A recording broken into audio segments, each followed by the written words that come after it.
नमस्कार, मी डॉक्टर रवींद्र सोनवणे. माझी आई वैजयंता काशीनाथ सोनवणे गेल्या 4 वर्षापासून डायलिसिस आहे. आम्ही 2 वर्षापासून डॉक्टर साईप्रसाद शिंदे यांच्याकडे ट्रीटमेंट घेतो. इथे जे डायलिसिसचे सगळे जे स्टाफ आहे तो खूप बेस्ट आहे. म्हणजे जे इन्फेक्टेड रिलेटेड ज्या गोष्टी असतात त्या सगळ्याची ते प्रिकॉशन घेतात. त्याच्यानंतर ड्युरिंग डायलिसिसमध्ये बऱ्याच वेळेस हायपरटेन्शन होण्याचे चान्सेस असतात. त्याच्या इन्क्लुडेड पण जे काही प्रॉब्लेम असतात ते एकदम व्यवस्थित पद्धतीने ते हाताळतात. शिंदे सरांचा प्रत्येक डायलिसिसमध्ये राऊंड असतो. त्याच्यानंतर सर बऱ्याचशा गोष्टी पण सजेस्ट करतात. सरांचं आता लास्ट 1 महिन्यापूर्वीच आईला न्यूमोनायटिस झाला होता. सरांनी क्लिनिकली डायग्नोसिस करून म्हणजे न्यूमोनायटिसमध्ये जे प्रॉपर ट्रीटमेंट असते ती प्रॉपर ट्रीटमेंट केली. त्यानंतर त्यांनी एक 5 दिवस ट्रीटमेंट दिली. 5 दिवसाच्या ट्रीटमेंटमध्ये तिला खूप क्लिनिकली बेटर फील झालं. तिचं न्यूमोनायटिस पण रिझॉल्विंग स्टेजमध्ये गेला. खूप फास्ट इम्प्रूव्हमेंट झाली.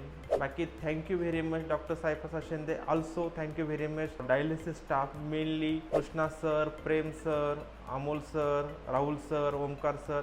खूप बेस्ट सगळा स्टाफ आहे आणि त्यामुळे आम्ही गेल्या 2.5 वर्षापासून इथंच डायलिसिस करतो आणि इथून पुढे पण इथेच डायलिसिस चालू ठेवणार आहोत.